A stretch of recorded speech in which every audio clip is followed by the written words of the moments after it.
So I am recording now. For those that are not able to attend or had something previous. So it is really important that you come in and that you are a part of the collaborative sessions that we have.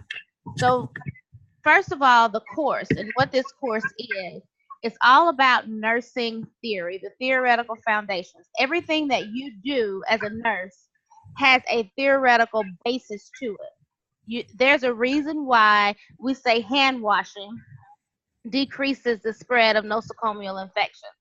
The reason that is because we've had something tested and tried. How do we, that dates back to Florence Nightingale when she had her theory about keeping the environment clean. Everything that we do is counter-related, and then we verify it with research and information. And so this is no different. This class brings to your attention what theoretical foundations are there, and then as future nurse leaders, the ones that will be nurse practitioners, clinical nurse leaders, nurse educators, it's your job to make sure that you are looking at your environment and you're leading the way to see what other theories and development should occur in order to meet this generation and this time that we're in. Because what Florence Nightingale did, while the premise is true, we do need to keep the environment clean to reduce the spread of infection. We may have more technology and products that are applicable to it now. See, so it makes it where you have to have current information for those theoretical models to occur. So this course provides knowledge and skills to perform critical analysis of theory and to identify the use of multidisciplinary models.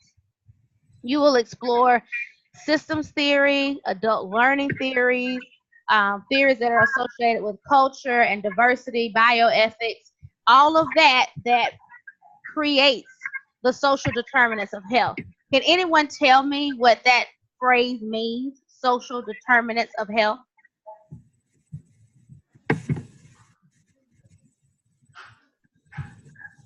Feel free to unmute and have a go at that phrase. What do you think that means, social determinants of health? It's something that has been placed into our Healthy People 2020 goals. You see it a lot in the makeup of globally what we want to see in our population. So what are social determinants of health?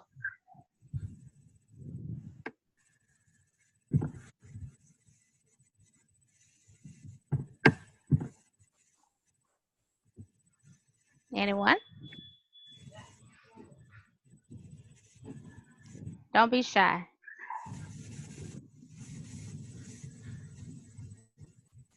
Okay.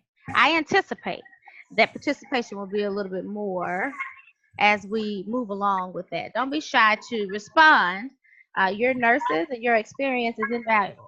So just kind of put those context clues together and respond in what you think it is. A social determinant of health means that there is more to patient adherence and having healthy lifestyle than simply saying, here's your therapeutic regimen. In other words, if I give a patient the diagnosis of hypertension and I say, I'm going to put you on hydrochlorothiazide and Norvasc to help with this situation, there are social determinants that are going to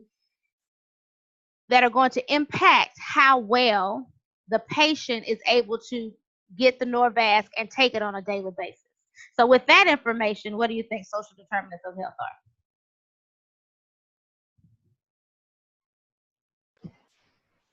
Are social determinants basically environmental factors that can be obstacles? Oh, very good word, obstacles. I like that. Yes, you're leaning in the right direction.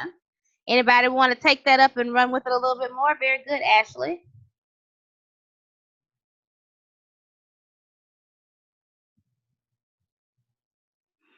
Okay, so we're going to pick up on what Ashley said could be obstacles to him having that adherence to the therapeutic regimen. So social determinants of health is the patient's education level. Do they understand how to take this medicine? Are they comprehending what we said? The patient's social economic status. Do they have the money to go and purchase that medicine? Do they have health insurance? The patient's environment that he's around. So if I put him on this and tell him, watch what you eat, and there's no grocery stores within his travel range, he can't watch what he eats.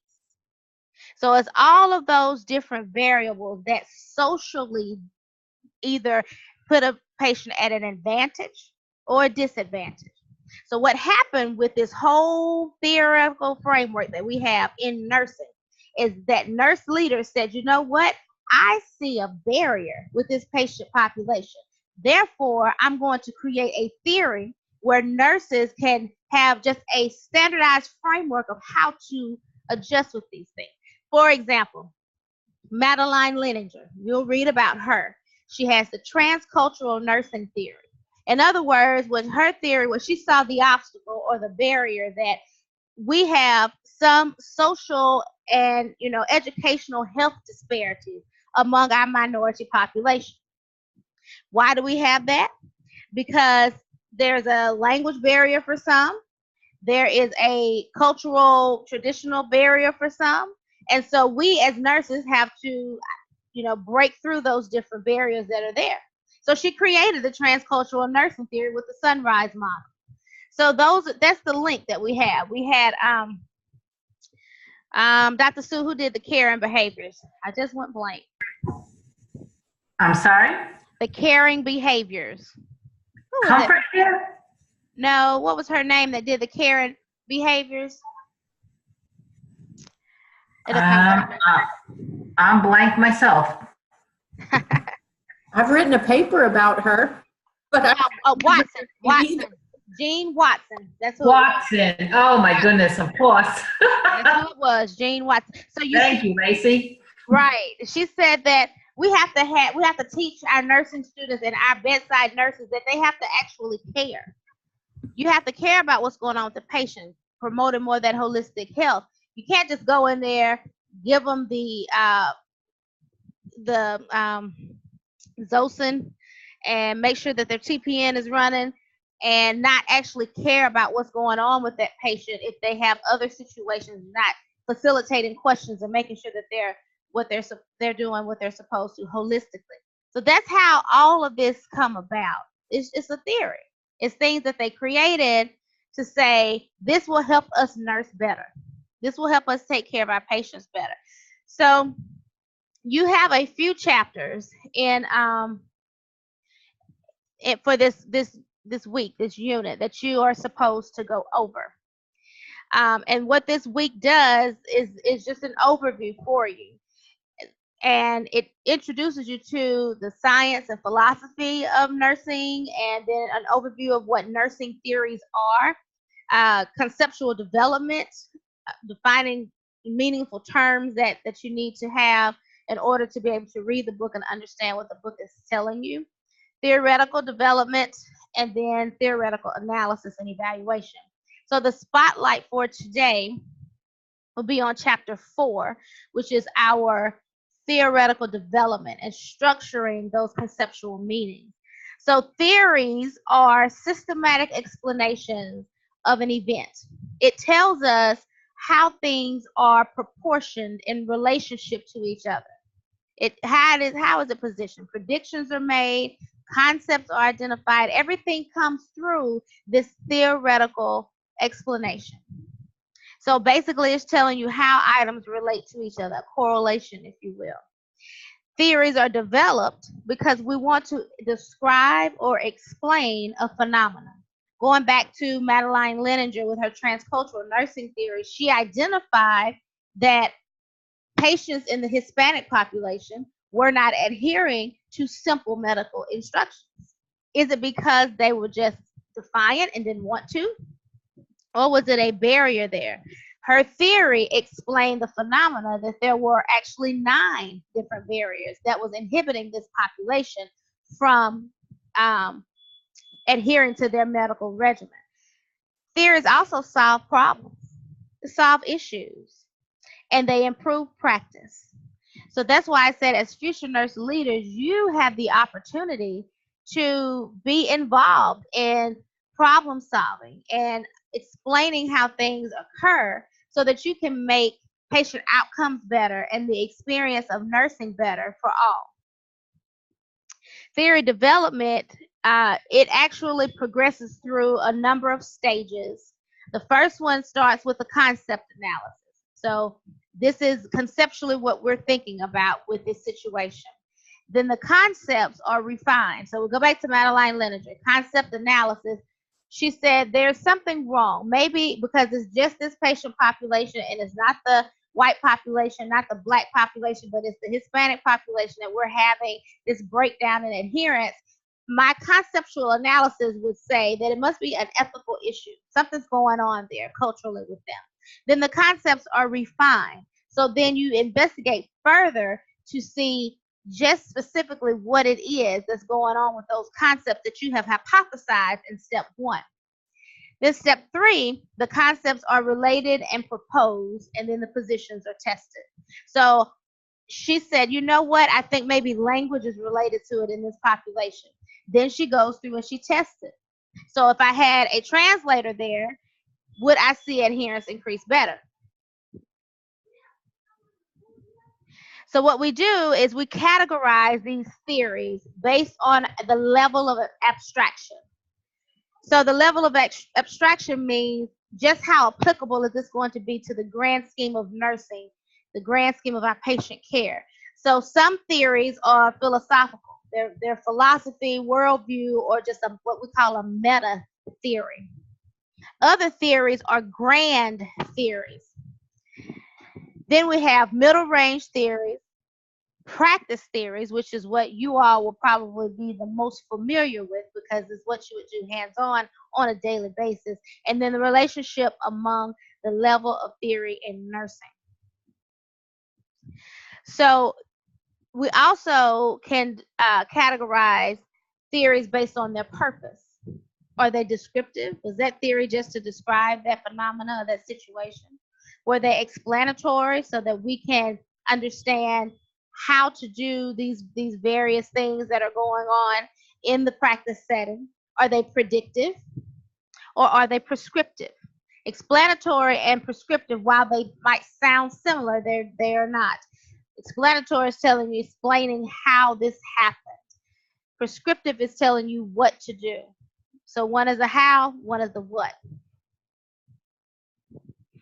Nurses use theories and concepts from behavioral sciences. We also use it from biological sciences, sociological sciences, and other organizational management theories. When I wrote my dissertation, my conceptual theory that I utilized to talk about patient and self-efficacy and adherence, basically saying if the patient feels confident enough to do something, that they will adhere to their regimen. When I went through that dissertation process, my theoretical framework came from psychology. It did not come from nursing. Why? Because I'm looking at what they think they can do rather than the nursing actions that were there. So we are multi-disciplinary, interprofessional in working with others. Theoretical statements that you will see, they're either existent statements to say that this exists because of this, or they're relational statements saying that this impacts another.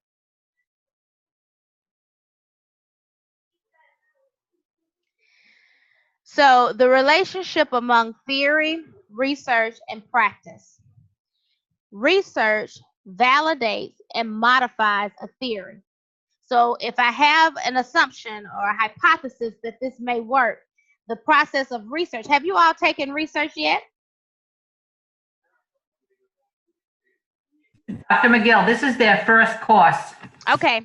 So when you get into research, you'll understand the different stages that go along with the research process, and you will see how research brings to life the theory that we hypothesize, or it disputes the theory that we have hypothesized. One of the two. The relationship between theory and research. Theory guides practice. but practice shapes the theory. Theory guides the practice, but practice shapes the theory. What does that mean? So I went back to the hand washing to decrease nosocomial infections.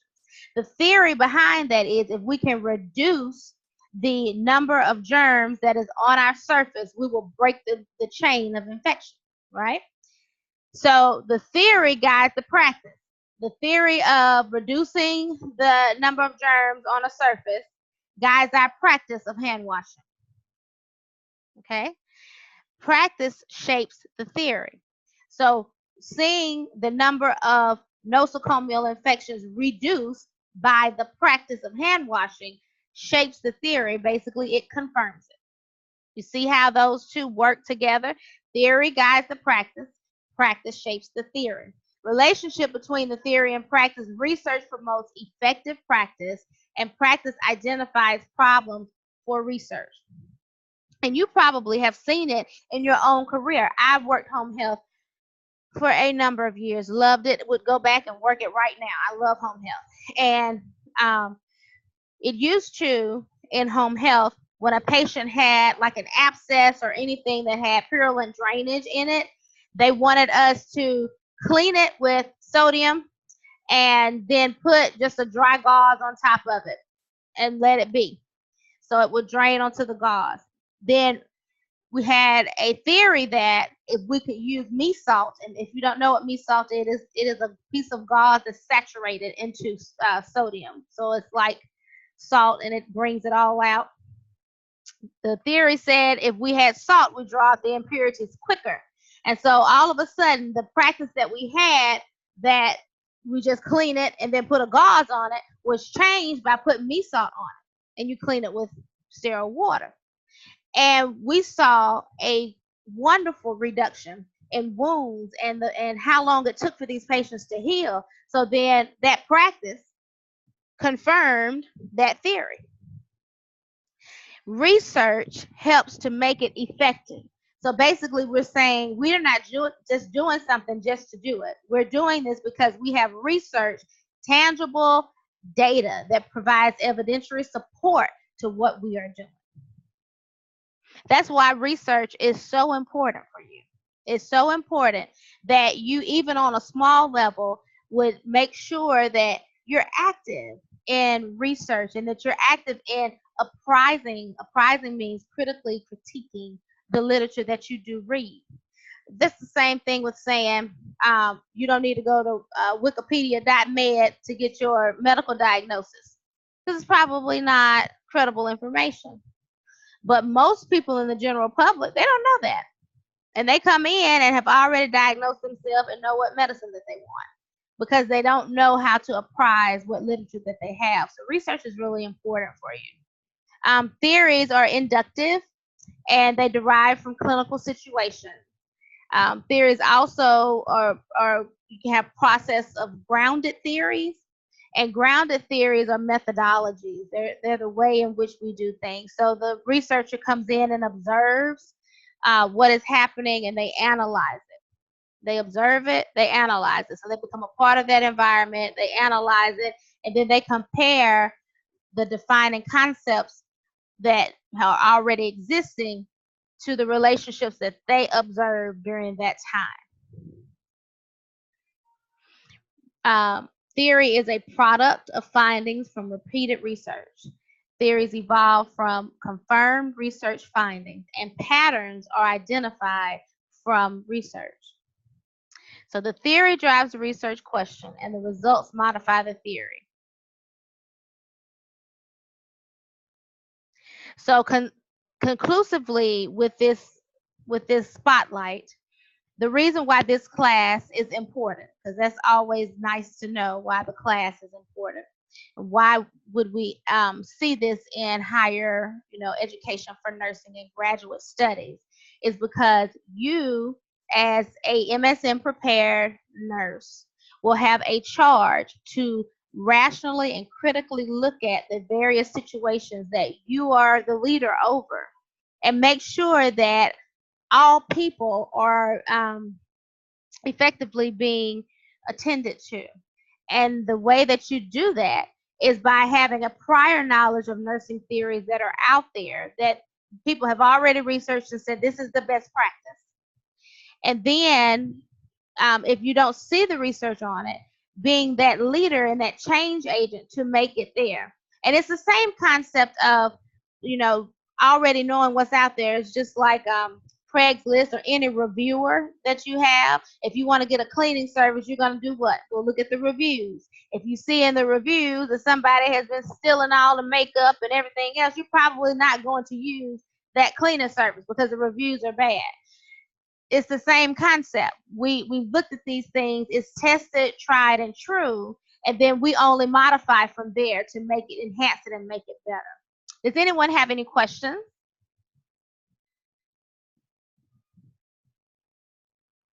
Okay, thank you guys for listening. We'll turn it over to Dr. Sue. Thank you, Dr. McGill. I enjoyed that myself very much, even though I did go blank on one of my favorite theorists, Gene Watson. But that's a tale for another day. I want to welcome you all. I know this is your first official course. You all had the orientation course, and this is your first official course. And this is how Dr. McGill and I do. We're both teaching NUR 511, which you're all in. So we do like she said, we do the Zoom meeting on Monday night at 8 together. She does an initial spotlight, so be prepared to ask questions. Get yourself a little aware of the topic of the week because she's going to give you a nice spotlight on that, which is going to help you very much with the week's work. So it's an opportune time for you to ask questions and just listen to what she has to say and take that information as you do more of your readings. It's going to make a lot of sense to you. I'm going to go over what you have to do for the week, the assignments. Now, I know the DQs, you had them in your first orientation course, in the orientation course that you just came from last week. And I just want to make sure that you clearly understand the requirements of the DQ. Now, the DQ, you have the initial submission, which is always due by Wednesday evening at 11:59. Do not wait till 11:55 to put it in, because if something happens and the electric goes out or there's a storm that knocks out your internet, and you put it in at 12:01, it's going to be marked late. And it's time-stamped. There's nothing we can do about that. It's time-stamped, and it automatically will deduct 10%. So make sure that you give yourself a little bit of leeway to get that in there.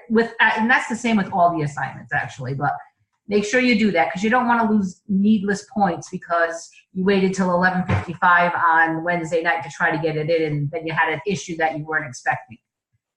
You also know that you have to do the peer reviews, peer replies. These are imperative to the points for the DQ. The DQ is every week, so these points add up immensely by the end of the course. The peer replies, you have to make sure that when you're replying to a peer, that you've looked at what they've written, you've synthesized the information in their post, and then you're going to use that knowledge that you gained from their post in original thought in your post. You want to make sure that you're not just copying what they said, or you're not saying, Jessica, that was a great post, thank you for sharing that, and then going on in another direction in your post itself, because that's not really furthering the classroom conversation. And that's what we call these DQs. Well, that's what I call these DQs, the classroom conversation. We're not together in a group setting, like in a classroom on Tuesday, Wednesday, Thursday on a campus and somewhere. So as instructors, Dr. McGill and myself can't just say, what do you think about concept analysis? What do you think would improve some concept that you are working with in your organization and you're trying to get a different outcome than what you have now? We can't do that because we're not face-to-face in a classroom setting for 2 or 3 days a week. So the DQs are really the classroom conversations. It's our way of taking a topic and going around the class, and everyone puts their own input into it. So if someone asked you a question, or someone just said something and you were responding to them, you want to make sure that they understand that you understand what they were trying to say, or what message they were putting forth. And that's what the peer replies are about. Now, in the initial submission, you know this from your orientation, but I just want to reiterate, because I'm grading all the orientation now and I see some issues. The initial has to be 300 words or more, minimum of 300, and 3 references. The peer posts have to be substantial, and they have to have a minimum of 2 references. You know that they have to have 2 peer replies on separate days of the week to get full credit. I do go over your APA. Dr. McGill goes over your APA. We're going to start you right from the very beginning, like you did in your orientation course, with really being very nitpicky on APA. APA is an academic language for graduate level, for formal writing. So by the time you graduate with your MSN, we want you to be proficient in APA formatting, proficient in your grammar, proficient in your punctuation and spelling, all those things. So we are going to start right at the very beginning, nitpicking on those things. Read the comments and look at go through your APA book, go through your resources that ECPI gives you to make sure you don't keep repeating the same mistakes. Those points by the end of the 5 weeks really do add up a lot. And you all know you have to have an 80% or better to pass. All right, so this week's, the first unit 1 DQ has you looking at a couple of videos. And then at the very bottom, if you look at the initial post criteria, I'm not going to read the DQ to you. You can all read this yourselves. But it asks you, it tells you, number 1 always will say, review the DQ grading rubric. Make sure you look at the rubric. Okay, guys, it will tell you exactly what we expect of you. It's like a rubric is like a contract between the faculty and the students. Whatever's in there, we're gonna want to see. We can't ask you for something that we did not put in the assignment or the rubric. All right, so make sure, what I always do when I'm doing an assignment is I print out the rubric as I'm doing the assignment, and I make sure after I do my entire assignment that when I'm reviewing it before I submit it, I go through the rubric and make sure I check off every single piece on that rubric, that I hit every aspect of it. This will just help you ensure that you've given us the best assignment that you can possibly give us, and you're going to get the most points that you could possibly get. So in this initial DQ, you're going to answer questions 2, 3, 4, 5, and 6 in your DQ. And you're just going to weave it in throughout your DQ. Like I said, 300-word minimum. And that is it. Then you're going to do the 2 peer replies, minimum of 2 references with those. Don't forget that. And it's the same for every DQ throughout the program. Every once in a while, you may get a different DQ, a different type. But for the most part, throughout this entire MSN program, you have 1 DQ, do on Wednesday night initial submission, and then 2 peer replies before Sunday night at 11:59, but they have to be on separate days. You can put a peer reply on Wednesday when you put your initial submission in if there's someone for you to reply to. So that is okay to do that. But the other peer reply must be on a different day. And I don't want to keep going, belabor it, but I just want to make sure, I know this is your first official course, so I just want to make sure that you're all aware of that so you don't lose valuable points. Now you also have, I know you all did the Respondus and webcam quiz, because I'm grading them right now, so I know that you've all done them. What I want to tell you is you have a practice quiz due by Wednesday. Couple of things that stood out as I'm grading that I want to let you know today before you get your feedback. You'll probably be getting feedback on that tomorrow. But what I want to let you know today while I'm here, and you're all here face to face, is to make sure when you show your student ID, whether it's your license, show it, make sure that you can see it very clearly. I could not read most of the driver's license that I saw. I could see the pictures on some of them even the pictures were too far away. I couldn't tell who they were even. So make sure that is a very clear, the student ID is very clear, because the Respondus, the webcam itself won't accept it, and we won't accept it if I can't read it or see who it actually is. Another thing is when you're doing the environmental scan, make sure you get the surroundings of where your computer, your laptop, whatever it is you're working on for the quiz is on the desk, but make sure you go around the desk, the environment, your lap, and the surrounding walls. And I literally had to take Dramamine to watch videos all day today because you guys were going so fast that my head started spinning. I felt like I was on a little bit of a moving train at some points. I had to look away for a second or two and then go back and watch it again. So please just, some of you seem uncomfortable doing it because you just want to get that piece over with, but it's very important to the test quality itself, and we can't give you the points for it or allow the test if we can't see what your environment looks like. Another thing is make sure you're dressed appropriately. I don't want to see anything that I'm not supposed to see. I want to see, you don't have to be in formal dress, but just make sure you have something on that covers you completely. a jeans, t-shirt, I don't care what it is, but just something that you are covered completely and dressed appropriately. So you know how to do the responders monitors, you know how to do the webcam for it, so that's not really going to be a big issue for you guys because you've done it before. Once again, if you have any questions about anything, please go right to the QFF. You know that it's there.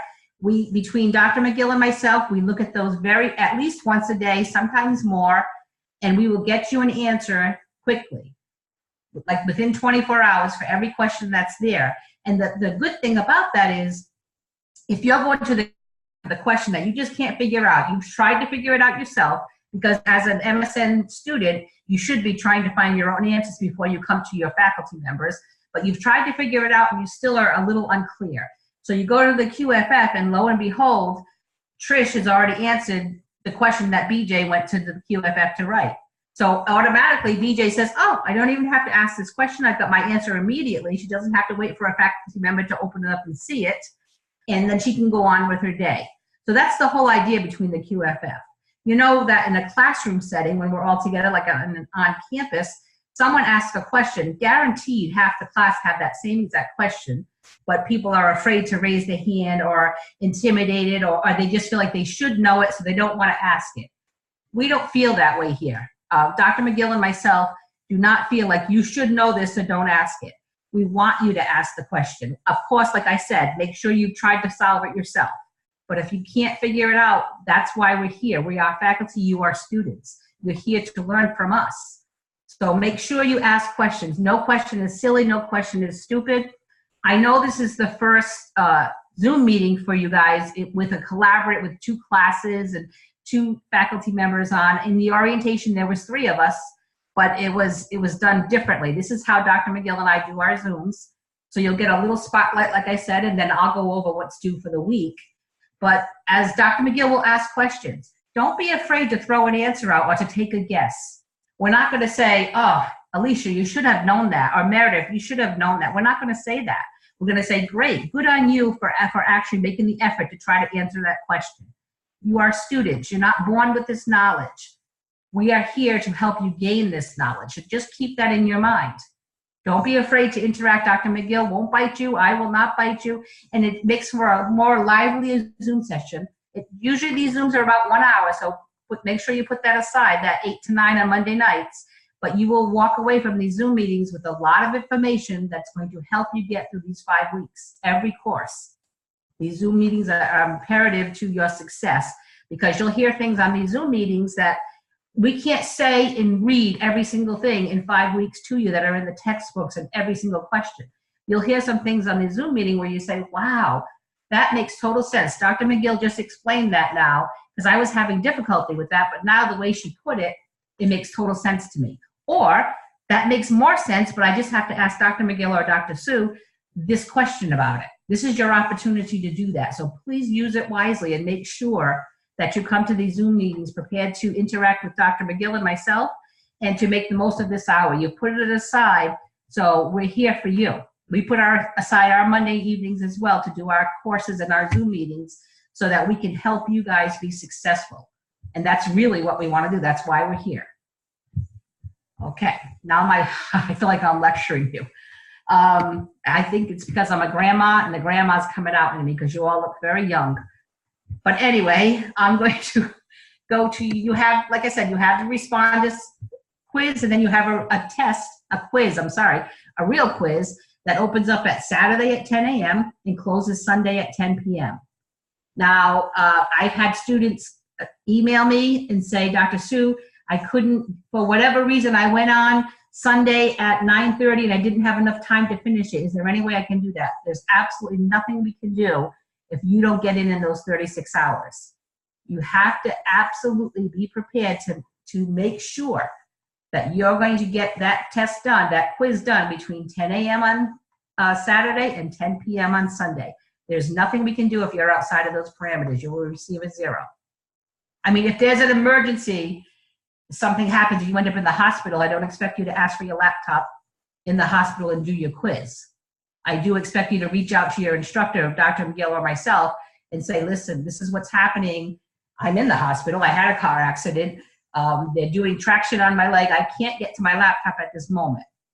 And then we will figure something out for you. We understand life does happen, but do not ever plan to sit down Sunday night at 9 o'clock if you can help it. I know you all have crazy schedules, as we all do, but if you can help it, please do not plan to sit down Sunday night at 9 to do your quiz, because something will happen. Your child will come down the stairs vomiting, the dog will actually eat your homework, something will happen where you will not be able to get that done.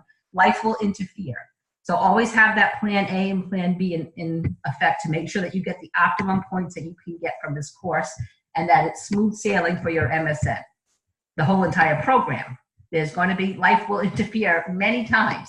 So have those plan A, B, and C. You have team assignments this course. You have a team contract assignment. Your team's already been made. When you go to see that assignment, you'll see your teams. Make sure that assignment is completely filled out, that you all discuss the roles and you write them down very, very well. That's due by Thursday. So make sure that you get together, look at who's on your team, and reach out to your teammates quickly. Today's Monday, it's due by Thursday. And it's not a difficult thing to do, but there is a lot of information that you need to discuss and get that information down by Thursday. And that is really it for your first week. Doesn't sound like too much, does it? You guys can do this. I can see some of you smiling and some of you look very nervous. But Dr. McGill and I are here. We're not going to bite you. We want to give you all the tools that we can possibly give you to be successful. You need to reach out and let us know when you need those tools and why you need those tools. The biggest thing is try to solve the issues yourself first. And if you can't, please feel free to go to the QFF, or if it's of a more personal nature, to email Dr. McGill if you're in her course, or myself if you're in my course. We're both teachers' assistants in each other's course, so we can help each other out as well. So sometimes you might see my name on something in your course, and my students may see Dr. McGill's name on something in my course, in the course that you're in under me. Because we're teacher assistants, we help each other with the course. We want to make sure that the same message is going to all NUR 511 students. So when you go into 541, which is your next course, you all leave 511, Nursing 511, with the same message from Dr. McGill and myself, that you're aware of how APA, we do it the same way, we do our grading the same way, the rubrics are the same. So we just want you to have that same consistency. So that's why Dr. McGill and I will correlate throughout the entire program. But you will have Dr. McGill, those in Dr. McGill's class will have her as their main instructor, and those in my class will have me. But like I said, we're TAs in each other's class as well. So make sure that you reach out with any questions that you have. And I am actually going to see if you have any questions right now for me.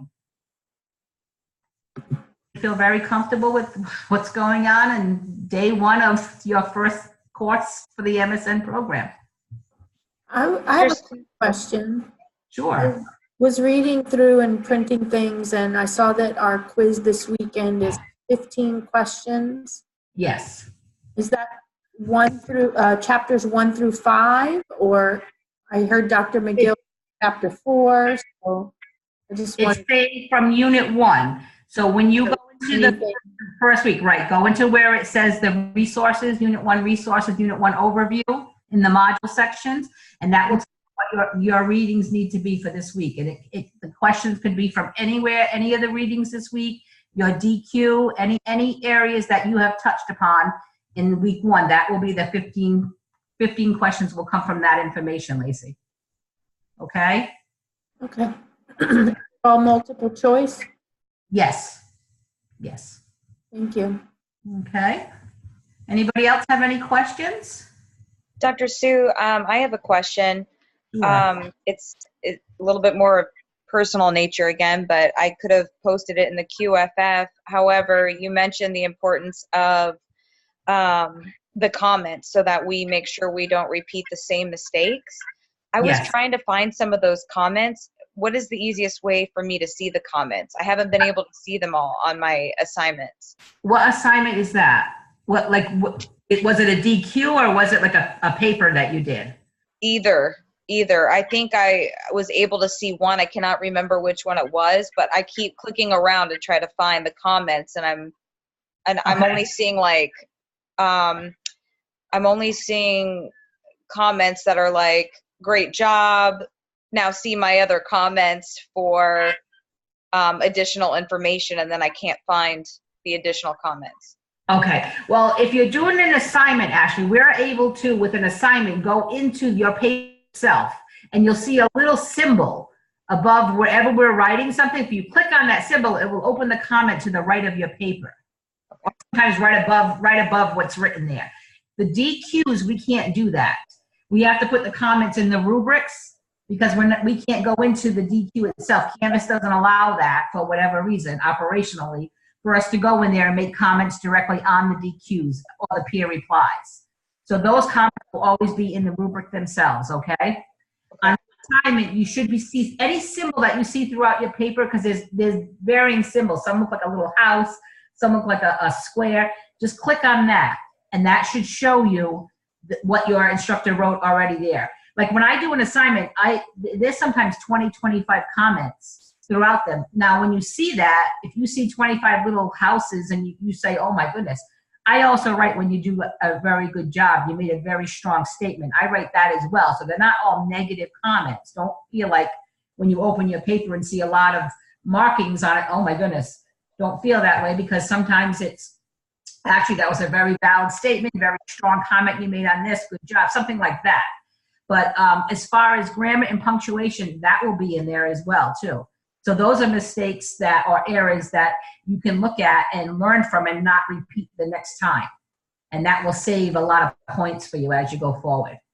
All right, if you still have trouble viewing the comments on, like this week, when you get your stuff back, if you still have trouble viewing the comments, let us know.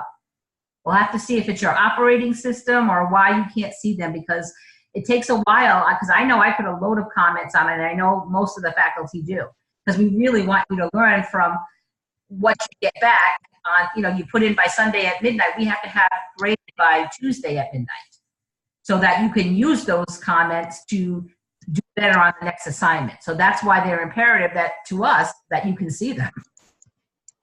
All right, so if you have any issue after this week 1, next week, when you get your papers back, whatever it is, the DQ grades back or the assignment questions back, whatever it may be, if you can't see it then, still let us know, okay? Okay. We'll find out together why you can't see them and what we can do to make sure that you're able to view them, and so that you can use that for the next week's assignment. Okay? Is that clear to you? Yes, ma'am. Oh, great. Now, I have a question. I take attendance at this meeting. It will be posted on the site itself, on the recorded video that you will be able to see. Just so you know, if you go to the home page, which is called the syllabus page, with the home page of the course, and you click on the date of the Zoom meeting, you'll notice that it's going to be in a blue color, like it's now going to be a link, whatever date you want to look at. Obviously, it's only going to be today, right now, but let's say you're in week 4 and you say, oh, on the week 2 Zoom meeting, Dr. McGill or Dr. Sue said something about that. You just go to that home page and you click on that date, and it will take you directly to the recorded Zoom meeting for that week. And that's usually done by the day after the Zoom meeting. It takes a little while to do. So we usually have that posted by tomorrow morning. You'll be able to see that. If you just say, oh, I remember Dr. McGill said something about that, as you're doing your assignment on Wednesday or Thursday, so you can go back and look at that recording again. Now, I do take attendance, so I do have a question on who is someone called in on a 919-697-7450 phone? Do you know who that was? Anyone? Okay, I see that they're gone, but okay. I'm just going to put who I can see here, and hopefully that person will review it and let me know that he or she was there. Anyone have any other questions at all? All right, guys, just know that we're here for you. We really want you to be successful. We're going to give you the tools that you need to be successful. You're just going to have to use them. Dr. Sue, a couple of us had questions about what is we saw the team assignments, but what is it? Is that going to an expectation that's going to be spelled out for us later in terms of what we'll be doing as that team? I've already connected with my team members, but we were kind of like, Yes, yes. If you, there's a lot of team assignments throughout this entire program, because it's taking the classroom even further. But I believe you get your contract done this week, and your first team assignment, let's see, is Unit 3, Theory Discussion. So if you go to Unit 3 and you click on Theory Discussion, you'll be able to see your assignment there. If you want to look ahead and discuss with your team, you can start looking at that anytime. The DQs are closed to you until Sundays for each week, but your assignments are open for the entire course beginning the first day of the course. Okay? Does that answer your question, Alicia? Yes, it does. Thank you very much. No problem. Okay. Oh, Wendy Hernan. She just accidentally hung up trying to tell me that it was her on the phone. She's just added that in chat, so we'll give credit to Wendy for being here. All right, everyone, it's 8:45 on a Monday night, your first day of your first course in your MSN journey, and today has been successful. So that's a good thing. If you have any questions, you have any concerns, please reach out to Dr. McGill and myself, okay? Thank you so much, Dr. Sue. Thank you, everyone. Thank you, everyone. Have a great night. Feel free to contact us if you need us. Good night. Good night.